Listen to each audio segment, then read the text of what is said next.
네, 총선에서 압도적인 여대 야소 구도가 만들어지면서 민주당이 전국 주도권을 확보했습니다. 다음 달 30일 시작되는 21대 국회가 과연 어떤 모습을 보일지 관심이 쏠리고 있는데요. 이번 총선 결과를 분석해보고 또 향후 전국을 전망해보겠습니다. 최영일 시사평론가 그리고 배종찬 인사이트K 연구소장 두 분 모셨습니다. 안녕하십니까? 안녕하십니까? 네. 자, 총선 이후 첫 휴일을 맞았는데요. 일단 그러네요. 뭐 지난 그 총선에서 눈여겨볼 부분들이 어떤 부분이었는지 두 분이 좀 간단하게 먼저 말씀을 해주시고 네. 좀 구체적으로 들어가 보도록 하죠. 예. 저는 여당은 네. 큰 숙제를 끌어안았다. 국민들이 왜 압도적인 승리를 몰아줬냐면요. 네. 일하라는 거예요. 코로나19도 빨리 극복하고 네. 경제 걱정되니까 살려내고 이것을 이 여야 균형을 가지고는 또 싸울 게 뻔해 보이니까 그럼 아예 정부 쪽에 힘을 실어줄 테니 네. 국민을 위해서 일을 좀 제대로 하시오. 어. 그러니까 일 못하면 1년 10개월여 후에 대선입니다. 예. 또 평가가 옵니다. 성적 평가가 오고요. 야당의 경우에는 너무 좀 구태한 보수의 틀을 이제 벗어라. 근데 스스로 못 벗으니까 국민이 예. 벗으라고 이제 채찍질을 한 거죠. 그래서 보수 재건의 큰 숙제가 이제 보수 정당에는 놓여져 있고요. 예. 빨리 재건해서 이 여당을 따라잡아야 되는 숙제, 또 국민들을 위해서 정말 쌓여진 일들을 꾸역꾸역 해나가야 하는 숙제, 이렇게 이제 큰 숙제들을 다 끌어놨다고 봐야겠죠. 여야 입장에서 이제 분석을 해주셨는데 배 소장님은 어떻게 보셨어요? 이번 선거의 끝판왕은 대통령 지지율이었죠. 아, 예. 제가 YTN에 나와서 계속해서 강조해드렸던 네네. 것이 대통령 지지율이 60%에 가까우면 정권 안정론이라는 말씀을 누차 드린 바가 있었거든요. 네네. 이 선거 직전에 대통령의 지지율이 거의 60%에 가까워졌거든요. 자, 300석 의석의 60%면 몇 석입니까? 180이죠. 180석이죠. 그러니까 이미 대통령 지지율은 선거 결과를 알고 있었던 거예요. 예. 그런데 지금 대통령의 높은 지지율은 코로나19에 대한 문재인 대통령의 태도에 대한 평가입니다. 성과에 대한 평가가 아니고요. 네. 그런 만큼 문재인 대통령 성과를 어떤 식으로든 올려보라는 국민들의 주문으로 볼 수 있는 것이거든요. 그런 만큼 여당도 안심해서도 안 되고, 그리고 야당은 인정할 건 인정을 해야 된다는 겁니다. 계속해서 대통령 여론조사가 틀렸다. 근데 국민들은 그렇게 생각 안 했던 거죠. 네. 국민들은 대통령이 그래도 노력하고 최선을 다하는 모습, 그것은 평가를 한다라고 지금 총선 결과가 나온 것이거든요. 인정할 건 인정하고 보수 플랫폼을 복원하기 위해서 어떤 노력을 다해야 되는지 그것을 묻고 있는 선거였죠. 네. 뭐 아무래도 이제 여론조사 전문가답게 지지율과 이렇게 연계해서 네. 분석을 해주셨는데 조금 더 이제 구체적으로 들어가 보면은 이번 선거에서 아무래도 뭐 매번 선거 때마다 마찬가지입니다만은 이 수도권에 많은 그 의석수가 그렇습니다. 몰려 있다 보니까 뭐 여야 할 것 없이 수도권에 집중하는 그런 모양새였는데 이번에 수도권에 네. 특히 또 이제 접전 지역이 많았잖아요. 맞습니다. 예, 근데 그 접전 지역을 여당에서 싹쓸이한 것이 아무래도 좀 이번 압승의 맞습니다. 주요한 포인트가 아니었나 그러니까 싶어요. 사실은 지금 이제 영남이 보수 텃밭인 건 이제 국민들이 다 알고요. 네. 또 호남이 민주당 지지율이 뭐 하늘을 찌르는 건 다 알고요. 그 외 캐스팅 보트 지역이 충청, 네. 이번에 강원도 이제 꽤 접전이었습니다. 그렇죠. 그 외 지역은 거의 나눠 갖는 형국이었는데 문제는 수도권은 전체 253석의 지역구 의석 중에 거의 절반에 가까운 121석이란 말이에요. 예. 그럼 여기서 이겨야 사실은 이길 수 있는 거죠. 그런데 지난 총선으로 돌아가 보면 80석 이상이 민주당이었어요. 네네. 그리고 나머지가 이제 이 당시에는 이제 새누리당이었는데 지금 당이 두 번 바뀌지 않았습니까? 그렇죠. 이런 상황에서 그러면은 수도권에서 약진해야 되는데 이미 총선을 준비하던 과정에서 계속 TK에는 이제 애정을 소구하는데 수도권에서 열심히 뛰는 이제 이 보수 정치는 보기가 힘들었어요. 황교안 대표를 비롯해서 네. 그 수도권에서 어떻게 이기려고 하는 것인가? 그럼에도 불구하고 자 정부가 잘못하고 있으니 경제가 힘들고 아마 문재인 정부 심판론이 있을 것이다라고 이제 야당 기대를 했던 것 같습니다. 네네. 그런데 접전 지역이 적지 않았습니다. 20여 곳이 접전 지역이었거든요. 서울, 인천 그리고 이제 경기에서. 그런데 문제는 이게 참 안타깝죠. 그래도 40% 이상 통합당이 득표한 곳도 많아요. 그러니까 강남 지역 빼고 예. 강남은 대부분 이겼으니까. 그렇죠. 그런데 문제는 그 정말 박빙의 차이로 다 민주당으로 착착착 넘어가니까 얼마나 통합당은 속상했을까 하는 생각이 들지만 네.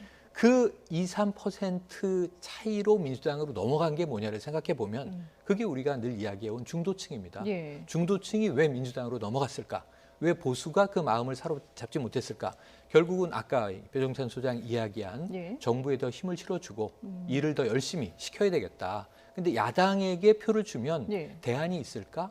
이 대안 야당의 이제 그 숙제에서 대안이라는 키워드에 대해서는 유권자의 머리에 아마 물음표가 많았을 거예요. 그럼 통합당한테 주면 무엇이 나아질 것인가?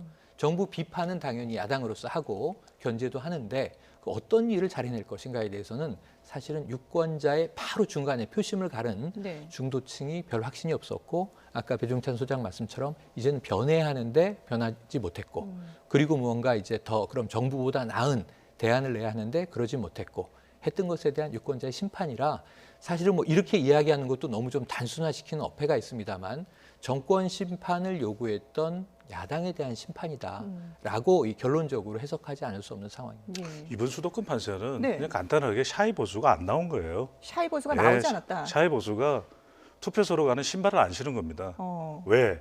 가려고 하는 동기부여가 되는데 동기부여가 안 된 거죠. 예. 이번 수도권에 보면 66.2%의 투표율이지 않습니까? 네네. 뭐 전국적으로 그렇고 예. 다 나온 거예요. 다 나왔습니다. 다 나왔는데 중도층이 열세를 쥐고 있어요. 그러면은 수도권 접전지에서 이 더불어민주당의 승리로 다 결정이 되는 그런 결과를 볼 수가 있었잖아요. 네. 그러면 나온 그 중도가 뭐냐? 중도 진보예요. 왜 그럼 중도 진보는 나왔냐? 대통령 지지율이 높았어요. 예. 그러면 왜 샤이 보수는 안 나왔냐? 미래통합당은 선거 가까워서까지 지지율이 계속 정체예요.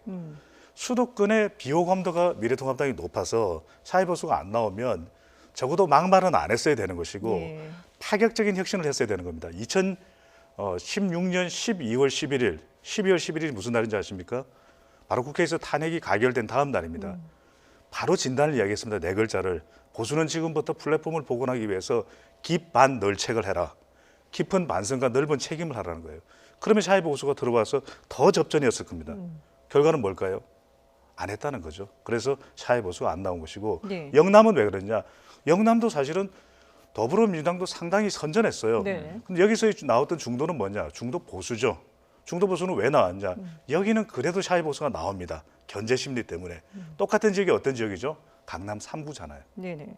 그러니까 결과적으로는 전반적으로 제일 중요한 수도권에서 비호감도가 높은 미래통합당이었는데 샤이 보수가 안 나온 거죠. 그러니까 이게 막말과 보수 혁신에 실패를 하면서 중도 진보는 나왔는데 수도권층에 있는 중도 진보는 나왔는데 중도 보수가 투표를 하러 나오지 않았기 때문에 질 수밖에 없었다 이렇게 이제 평가를 해주셨는데요. 근데 또 이번 그 총선에서 눈길을 끌었던 것이 준연동형 비례대표제가 네, 이제 네, 도입이 네. 되면서 뭐 네. 투표용지도 엄청 길지 않았습니까? 그래서 그랬죠. 많은 관심을 모았었는데. 정의당 같은 경우에는 지역구에서 이제 심상정 대표가 지역구에서 승리를 했습니다만은 한석 얻었습니다. 유일하게 이제 한 석을 네. 가지게 됐고 이제 비례대표로 5석을 얻게 맞습니다. 됐거든요. 네. 반면에 또 이제 안철수 대표가 이끄는 세 개, 국민의당은 세 당. 3석밖에 네. 못 얻어갔단 말이죠. 그렇습니다. 이런 부분들을 보고 이번에 이 준연동형 비례대표제가 과연 우리 정치 현실에 네, 맞느냐 네. 이런 지적들이 많이 나왔었는데 네. 이 부분이 이제 앞으로 어떻게 논의가 될지도 그러니까 상당히 지금 관심이에요. 이 개정선거법은 이번 이 총선에서 완전히 실패했다는 게 드러난 거죠. 네. 이건 여야 모두 인정을 해야 되고 또 인정하고 있습니다. 네. 그래서 이대로 4년 후 총선을 또 치른다? 예. 그럼 국민도 가만히 있기 힘들고요. 이건 왜냐하면 원래 법 개정 취지와 완전히 다르게 저는 원죄는 이 미래통합당에 있었고 미래한국당을 만든 거죠. 위성정당을 예, 만든 것부터가 설마 위성정당을 만들겠는가? 근데 만들었고 네. 제가 두 번째 놀란 건 선관위가 이걸 받아준 거예요. 전 여기서부터 일이 꼬였다고 생각을 해요. 선관위가 자, 이 방송에서 우리는 누누하게 미래한국당은 미래통합당의 위성정당이다. 심지어는 비례명단을 처음 냈는데 황교안 대표가 경로했다. 다음 날 당대표가 사퇴하고 교체가 됩니다. 예. 한성규 대표가 나가고 원유철 대표가 들어오죠. 그걸 보면 누가 봐도 미래통합당이 미래한국당을 움직이고 있다는 걸 방송에서도 분석하고 매일 이야기를 하는데 네. 선관위는 서류만 들여다보고 이건 별도의 정당이다. 허가한다.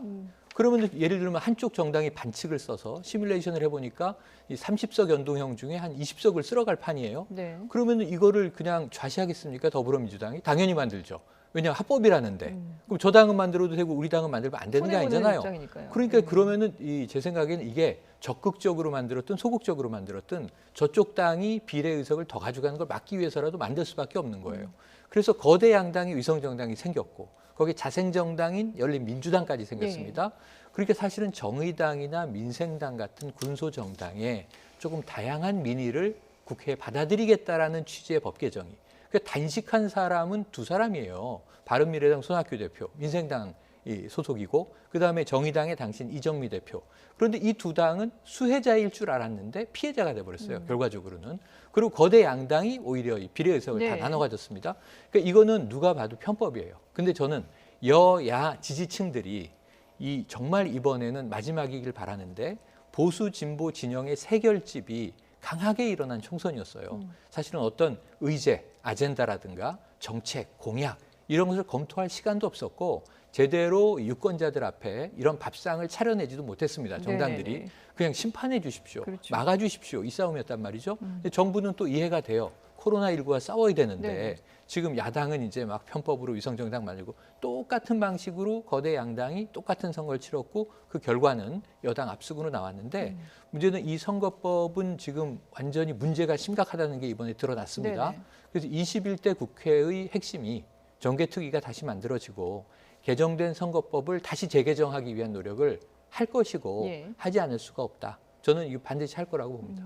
반드시 하더라도 이걸 이제 어떤 식으로 개정하느냐가 또 상당히 그렇죠. 중요한 문제잖아요. 폐기되거나 이제 개정될 수밖에 없죠. 예. 폐기가 될 수도 있고 개정이 될 수도 있는데 법안이 만들어지는 지난해 4월부터 다 누더기라 그랬어요. 그렇죠. 다 이거는 예. 말도 안 되는 법안이기 때문에 해서는 안 된다. 국민도 모르는 선거제도 왜 하느냐 그랬더니 한 정당의 대표가 국민 몰라도 된다 그랬잖아요. 예, 맞습니다. 그래서 이 지경이 된 겁니다. 그때 이것이 문제가 있으면 21대 국회에서 논의해서 22대 총선거부터 해도 되잖아요. 왜 그랬을까요? 그래서 꼼수라는 거죠. 이 꼼수가 예견됐기 때문에 단서 조항을 넣자 그랬어요. 꼼수 정당을 하지는 말자는 단서 조항을 법안에 넣었는데 아무도 동의를 안 했어요. 그러니까 이 결과가 온 거죠. 그래서 이거는 국민들도 여론에서 부정적이었던 겁니다. 그러니까 21대 국회에서는 이걸 폐기하거나 예. 개정을 하되 아주 철저한 단서 조항이 들어가는 정도가 돼야 될 겁니다. 왜냐하면 예. 이걸 지금 여당이 이번에 무려 180석의 압승을 거뒀기 때문에 이 제도를 계속 유지하고 싶다. 천만의 말씀요. 국민이 야당이에요. 그래서 이 법안은 국민 여론의 호응을 받을 수가 없기 때문에 저는 네. 폐기나 개정이 불가피하다고 보입니다. 저는 민주당은 이 법안을 유지할 이유도 없고 네. 유지할 의사가 없다고 생각을 해요. 사실 민주당은 이 4+1 협의체에서 선거법 개정은 이제 군소 야당들의 바람이었고 네. 그것을 왜 받았냐 하면은 공수처 설치와 검경수사권 그렇죠. 조정을 예. 관철하는데 이제 군소 야당들의 도움이 필요하니까 네. 서로 이제 맞바꾼 거죠. 그런데 이 민주당은 이 결정을 하면서 비례 의석을 많이 뺏길 거라는 각오를 하고 피해를 감수하고 한 건데 네. 우리만 뺏기는 게 아니라 또 거대 양당 중에 제일 야당인 네. 아마 당시에는 자유한국당도 많이 낮추게 될 것이다라고 전제했는데 그게 이제 완전히 엉뚱하게 돌아가 버린 거거든요. 네. 그래서 아까 배종찬 소장님 말씀대로 폐기를 한다면 이전 선거법으로 돌아가는 겁니다. 네. 그럼 비례대표는 47석 존재하지만 연동형이라는 게 아예 적용 안 되고 네. 병립형으로 계산하던 것으로 돌아가느냐. 예. 개정한다면 단서 조항을 넣어서 이 꼼수를 더 이상 못 쓰게 한다 정도가 아니고 원래 47석 중에 30석만 연동형을 적용하자.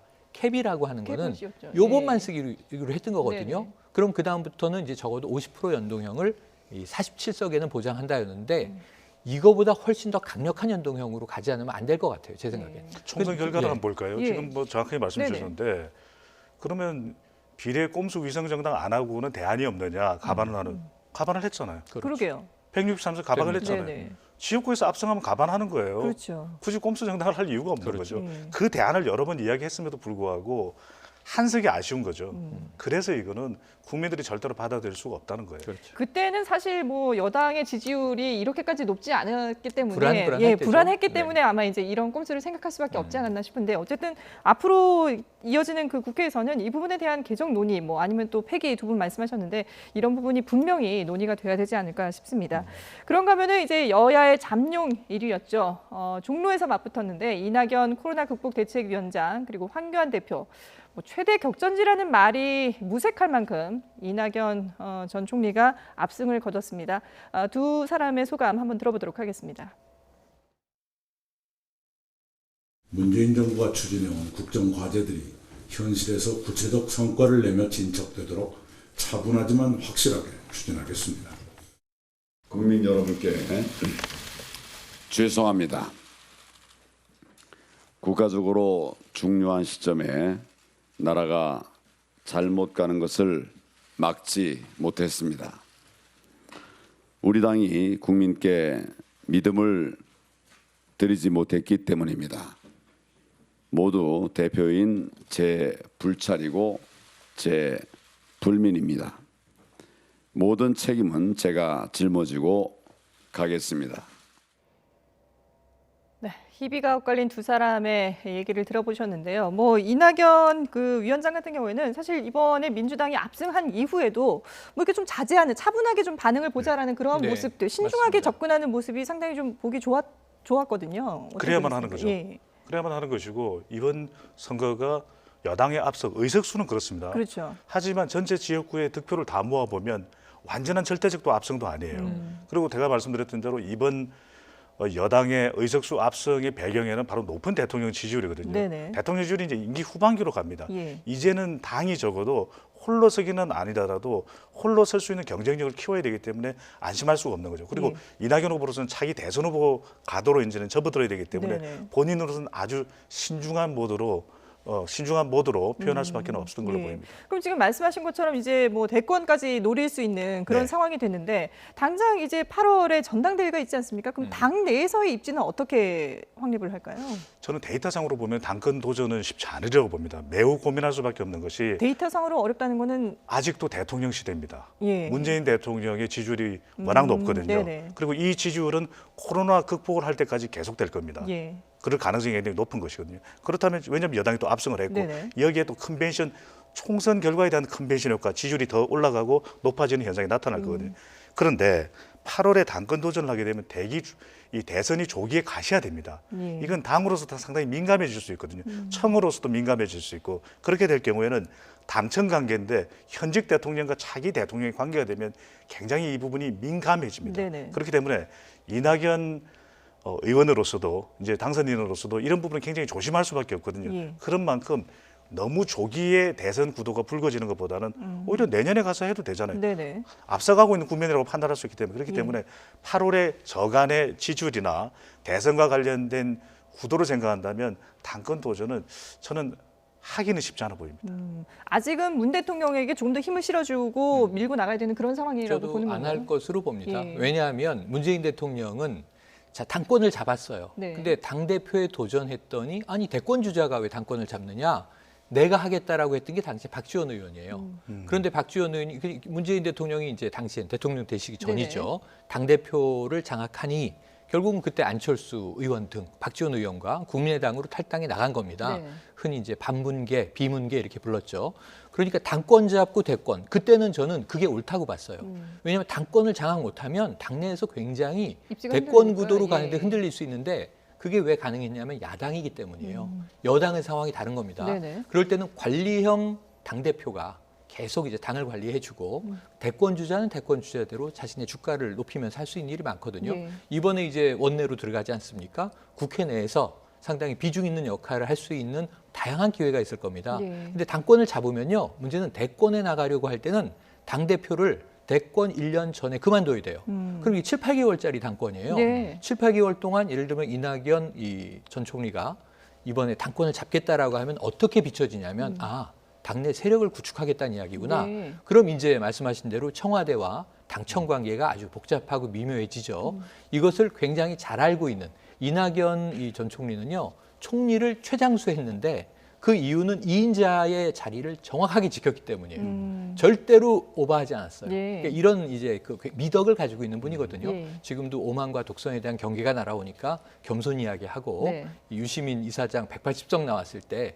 누가 감히 국민의 마음을 헤아리느냐 예. 또 이런 얘기도 했어요. 예. 이게 굉장히 역할이 좋았습니다. 그래서 이러한 스탠스 어떤 태도를 유지한다면 앞으로도 당권에 욕심내지 않으면서 네. 아주 차분하게 대권까지 순항을 하기 위한 이제 전략을 짜지 않을까 첨언을 생각을 한다면 해봅니다. 견제도 예. 있죠. 첨언을 한다면 견제도 있는 것이 당내 조직에 접근하기 힘든 경쟁자들이지 않습니까? 예. 이재명 경기지사, 박원순 서울시장 등은 결사 반대하겠죠. 왜냐하면 그럴수록 기울어지는 운동장이 될 가능성이 그렇죠. 높기 때문에 예. 그건 받아들일 수가 없다. 이렇게 되면 그걸 또 받아들이지 못하면 이게 당내에 큰 불협화음이 생기는 것이거든요. 예. 그건 좋았던 지지율마저도 부정적으로 연결될 수 있기 때문에 그렇게 가기가 쉽지 않은 것이죠. 어떻게 보면 여권 내에는 지금 대권 후보들이 워낙에 많기 때문에 맞습니다. 지금 뭐 벌써 나서서 이렇게 그렇습니다.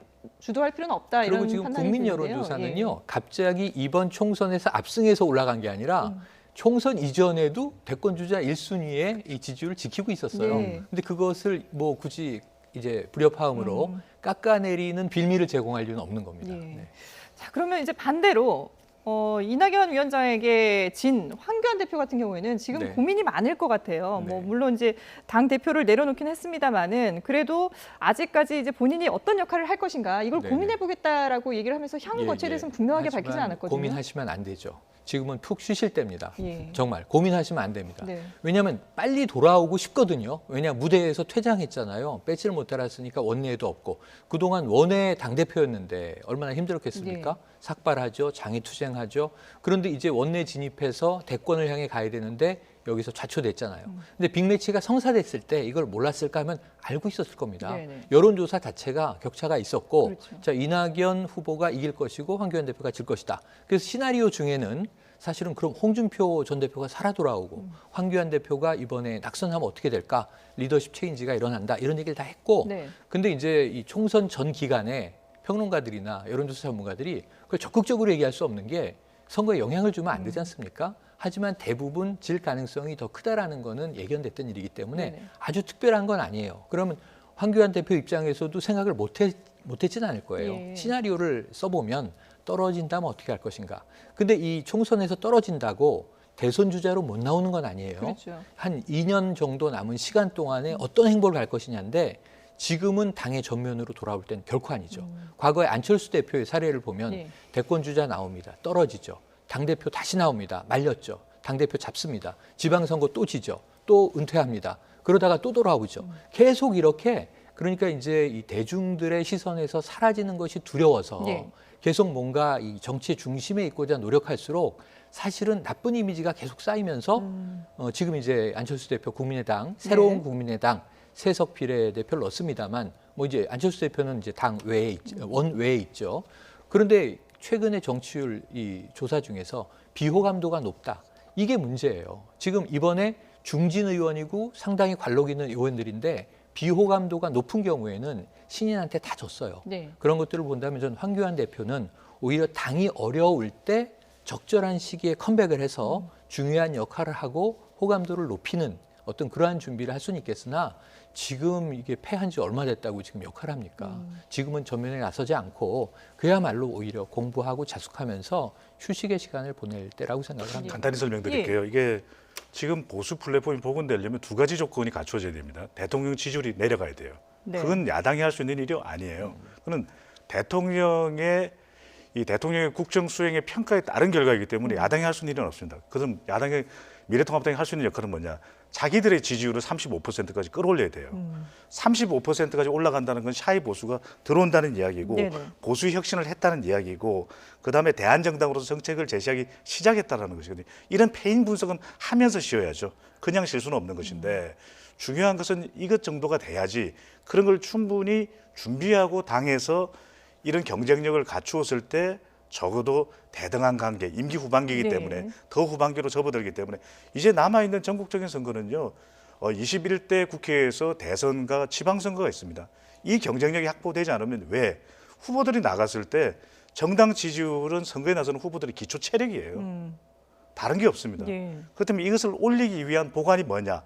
반드시 이 고민을 해야 됩니다. 이 고민이 아닌 다른 방법으로 뭔가 재기를 도모하겠다? 그건 안 되는 거죠. 그래서 적어도 지지율 30%를 올리기 위한 미래통합당 고민이 뭔가가 어느 정도 해결될 때 보수 플랫폼이 복원될 수가 있는 거죠. 그때 나올 수가 있는 거죠. 근데 그 고민을 하고 이걸 이제 개혁을 하기 위해서 이끌어가기 위해서 누군가가 또 주도를 해야 되는데 지금 그 주도권을 누가 잡을 것인가 이게 상당히 또 미래통합당 내부에서는 큰 고민이 되지 않을까 그래서 싶어요. 임시관리자가 불가피한 거죠. 너나 할 것 임시관리자, 없이 예. 심지어 아직 복당도 결정이 안 된 홍준표 전 대표마저도 중간 관리인 필요하다. 왜냐하면 지금 아무도 제가 쉽게 말씀드리겠지만 네. 총대를 맬 사람이 없어요. 네. 다 공동 책임이기 때문에 심지어는 김종인 위원장도 공동 책임이죠. 며칠은 안 됐다 할지라도 네네. 그럼에도 불구하고 이걸 노련하게 이끌고 갈 사람은 없어요. 그렇다면 이걸 끌고 갈 수 있는 사람은 두 가지 조건입니다. 다른 어떤 누구보다 경륜이 높아야 돼요. 80세의 경륜을 갖춘 사람이 있나요, 없나요? 없어요. 그다음에 이게 너무 이 수구 보수의 성향을 가지고 있으면 이것도 복원이 안 돼요. 예, 예. 그럼 누가 한다요? 중도 마법사라고 하는 김종인 위원장이죠. 그래서 임시적으로는 이분밖에는 대안이 없다는 이야기가 예. 불가피하게 나오는 거죠. 근데 내부에서는 지금 보면 뭐 김태흠 의원 같은 경우에는 왜 당선자들의 의견을 묻지 않고 이렇게 독단적으로 지도부가 결정하느냐 이런 불만이 지금 나오고 있잖아요. 항상 선거가 끝나면 말이 많이 나옵니다. 근데 김태흠 의원도 중진 의원이잖아요. 예. 이번에 또 재선이 됐는데 다시 또 당선이 됐는데 그렇죠. 본인도 책임에서 자유롭지가 않아요. 그러니까 이게 계속 말이 나오지만 그러면 대안을 꺼내놔야죠. 그럼 네네. 누구 했을 때 김종인 위원장 외에 다른 정말 대안이 있다면 그 사람이 채택될 텐데 없고 계속 이야기만 하는 거죠. 본인이 나서겠다는 얘기 아닌가요? 저는 그 당내 지금 분위기에 완전히 반대인 게 네. 너무 시간 급하게 임시 관리자를 꼭 정해야 하는가. 그러니까 사실은 제일 먼저 이 김태흠 의원 의견이 한 가지 있는 것은 네. 지금 현재 당선인들, 21대 국회를 책임질 사람들 성향이 뭐 각종 다종다양합니다. 네네. 이 비례 또 19명 있지 않습니까? 얼결에 비례가 된 사람도 있고요. 뭐 황교안 키즈냐 아니면은 뭐 예전에 한성규 키즈냐 복잡하게 비례 명단이 막 뒤집어지고 네네. 하지 않습니까? 살아 들어온 사람도 사실은 TK, PK 지역은 기존의 이 저 미래통합당의 색깔과 크게 다른 분도 아니에요. 예. 수도권에서 그런 분들은 다 물갈이가 됐어요. 하지만 그럼에도 불구하고 21대 국회에서 또 여당과 싸울 사람들이 모여서 난상 토론해야죠. 그러면 아주 보기 흉한 모습 많이 나올 겁니다. 네. 서로 또 개파 책임 물을 거고요. 예. 근데 이걸 이번에 소통을 해야 돼요.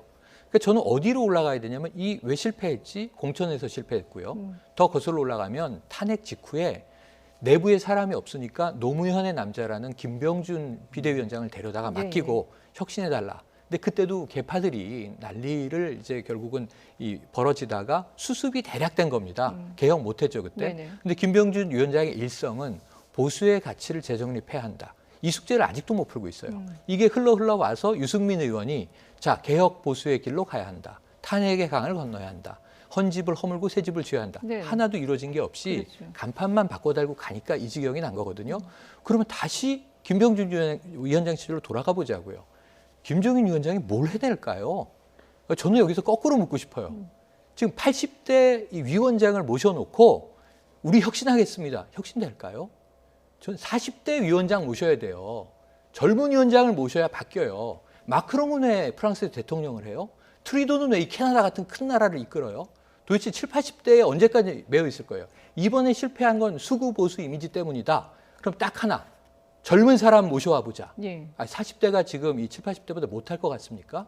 이 표를 누가 찍었습니까? 좀 한번 다시 생각을 해보시고 40대는 그럼 보수가 없습니까? 60대가 넘어야 보수가 되는 겁니까? 40대 보수 중에 똑똑한, 스마트한, 신세적인 사람을 찾아서 예.